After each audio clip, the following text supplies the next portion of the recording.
안녕하세요. 와이드TV 최지용 원장입니다. 오늘은 사랑니를 꼭 뽑아야 되는지에 대해서 제가 시원하게 대답해 드리도록 하겠습니다. 최 원장의 투스머치 인포메이션 시작합니다. 오늘 제가 꼭 뽑아야 되는 사랑니의 경우와 뽑지 않아도 되는 사랑니의 경우를 나누어서 설명해 드리도록 하겠습니다. 꼭 뽑아야 되는 사랑니의 경우는 첫 번째, 사랑니가 기울어져서 나온 경우입니다. 사랑니의 각도가 기울어져서 나온 경우는 앞에 있는 치아와 사이에 공간이 생기게 돼서 음식물이 심하게 끼고 염증을 일으킬 수 있습니다.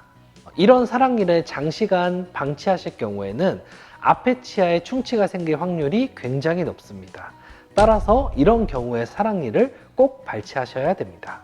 두 번째, 칫솔이 닿지 않는 부위에 사랑니가 났을 경우입니다. 실제로 턱이 작거나 얼굴이 작으신 환자분들은 사랑니를 관리하시기가 굉장히 힘든데요. 스스로 칫솔을 입안에 넣어보고 사랑니까지 칫솔이 도달하는지를 꼭 체크해 보시고, 내가 도저히 관리할 수 없을 정도로 뒤쪽에 사랑니가 나와 있거나 사랑니 주변에 음식물이 끼었을 때 청결하게 유지할 수 있는 방법이 없다면 사랑니를 꼭 발치하셔야 됩니다. 이제 꼭 뽑지 않아도 되는 사랑니의 경우에 대해서 말씀드리겠습니다. 첫 번째는 사랑니가 바르게 잘 나왔을 경우입니다. 사랑니가 기울어지지 않고 바르게 잘 나와서 식사에 도움이 되는 경우에는 사랑니를 꼭 뽑지 않으셔도 됩니다.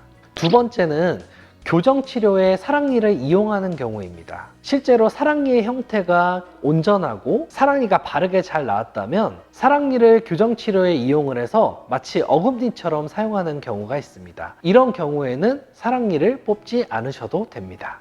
다음은 사례를 통해서 말씀을 드릴 건데요. 첫 번째 사례는 사랑니 때문에 앞에 치아에 큰 충치가 생겨서 치료를 하신 환자분의 사례입니다. 아까 말씀드렸듯이 사랑니가 기울어져서 나와 있고 사랑니와 앞에 치아 사이에 음식물이 오랫동안 끼어 있게 되어서 앞에 치아에 충치가 크게 생겨 있는 상태입니다. 따라서 이런 경우에는 사랑니를 발치하고 앞에 치아의 치료를 진행하였습니다.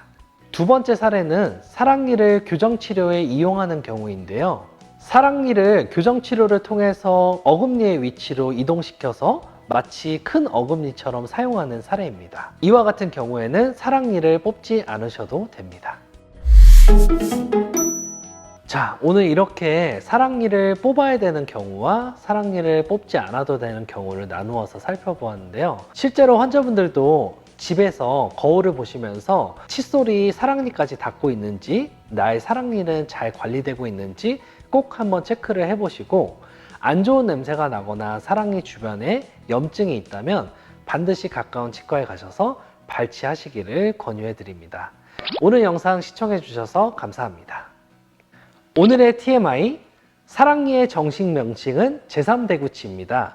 실제로 대구치 중에서 세 번째에 위치한 치아라고 해서 제3대구치라고 불리고 있습니다.